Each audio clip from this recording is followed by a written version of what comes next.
एक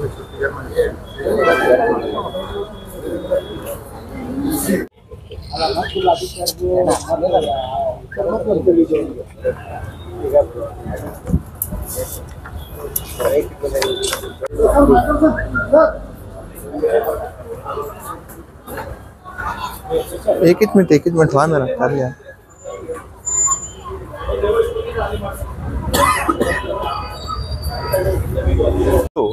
ಇಪ್ಪತ್ನಾಲ್ಕರಂದು ವಿಜಯಪುರ ನಗರದ ಗಾಂಧಿ ಚೌಕ್ ಪೊಲೀಸ್ ಠಾಣೆಯಲ್ಲಿ ಒಂದು HBT ಪ್ರಕರಣ ಅಂದರೆ ಮನೆಯಲ್ಲಿ ಕಳ್ಳತನ ಆದ ಪ್ರಕರಣ ದಾಖಲಾಗಿರುತ್ತದೆ। ಆ ಪ್ರಕರಣದಲ್ಲಿ ಒಂದು LG ಕಂಪನಿಯ ಒಂದು LED TV 40 ಗ್ರಾಂ ತೂಕದ ಬಂಗಾರ ಮತ್ತು ಇನ್ನಿತರ ಬೇಳೆ ಬಾಳುವ ವಸ್ತುಗಳು ಹೋಗಿರುವ ಬಗ್ಗೆ, ಕ್ಯಾಶ್ ಹೋಗಿರುವ ಬಗ್ಗೆ ಒಂದು ದೂರು ಬಂದಿರುತ್ತದೆ। ಆ ದೂರಿನನ್ವಯ ನಮ್ಮ ಗಾಂಧಿ ಚೌಕ್ ಪೊಲೀಸ್ ಠಾಣೆಯ ಇನ್ಸ್ಪೆಕ್ಟರ್ ರವರ ನೇತೃತ್ವದ ತಂಡ ಈ ಪ್ರಕರಣವನ್ನು ಭೇದಿಸುವುದರಲ್ಲಿ ಯಶಸ್ವಿಯಾಗಿರುತ್ತಾರೆ। ಇದರಲ್ಲಿ 4 ಜನ ಆರೋಪಿಯನ್ನು ಅವರು ಹಿಡಿದಿದ್ದಾರೆ। ಒಬ್ಬ ಜಮೀರ್, ಅನ್ವರ್, ಆಸಿಫ್, ಸಲ್ಮಾನ್ ಅಂತ ಹೇಳಿಬಿಟ್ಟು 4 ಜನ ಆರೋಪಿಗಳು ಇವರಿಗೆ ದಸ್ತಗಿರಿ ಮಾಡಲಾಗಿದೆ। ಇವರೆಲ್ಲರ ಮೇಲೆ ಹಳೆ ಪ್ರಕರಣಗಳಿದ್ದಾವೆ।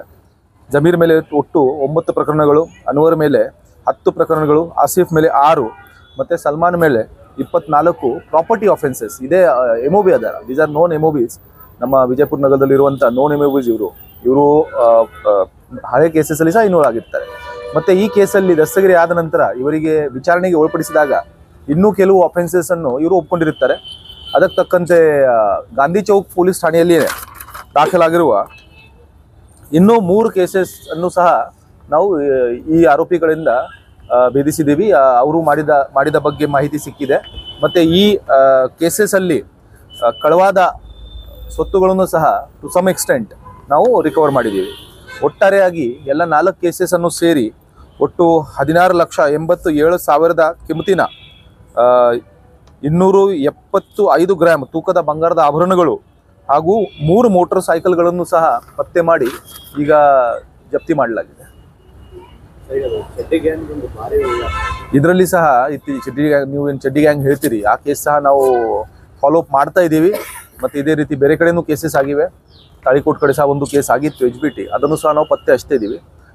ನಮ್ಮ ಎಫರ್ಟ್ ಕಂಟಿನ್ಯೂಸ್ ಆಗಿ ನಡೀತಾ ಇದೆ। ಅಡಿಷನಲ್ SP ಅದಕ್ಕೆ ಕ್ರೈಮ್ ಅಂತ ಹೇಳ್ಬಿಟ್ಟು ರಾಮನಗೌಡ ಹಟ್ಟಿ ಅವರು ನಿರಂತರವಾಗಿ ಇದೇ ಫಾಲೋ ಅಪ್ ಅಲ್ಲಿ ಇರ್ತಾರೆ। ಮತ್ತು ಎಲ್ಲ ಮೇಲಾಧಿಕಾರಿಗಳದ್ದು ಸಹ ಇದಕ್ಕೆ ಮಾರ್ಗದರ್ಶನ ಕಂಟಿನ್ಯೂಸ್ ಇರುತ್ತದೆ, ಮಾನಿಟರಿಂಗ್ ಇದೆ। ಅದರಲ್ಲಿ ಸಹ ಮಾಡೋಕ್ಕೆ ನಾವು ಯಶಸ್ವಿ ಆಗ್ತೀವಿ ಅಂತ ಕಾನ್ಫಿಡೆನ್ಸ್ ಇದೆ।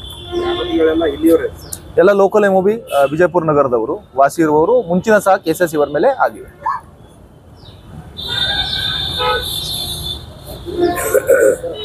ಎನಿಥಿಂಗ್ ಈ 4 ಜನರಿಂದ ನಾವು 4 ಕೇಸಸ್ ಒಟ್ಟು ಭೇದಿಸಿದ್ದೀವಿ। ಅದರಲ್ಲಿ ಇಷ್ಟೆಲ್ಲ ಏನು ರಿಕವರಿ ನೀವು ನಿಮ್ಮ ಮುಂದೆ ಏನಿದೆ ಅಷ್ಟು ರಿಕವರಿ ಮಾಡಲಾಗಿದೆ। ಮತ್ತು ಕೋರ್ಟ್ ಪ್ರೊಸೀಜರ್ ಎಲ್ಲ ಆದ ನಂತರ ಮಾಲೀಕರಿಗೆ ಆ ಆಭರಣಗಳನ್ನು ಮತ್ತು ಸ್ವತ್ತುಗಳನ್ನು ವಾಪಸ್ ಕೊಡಲಾಗುವುದು।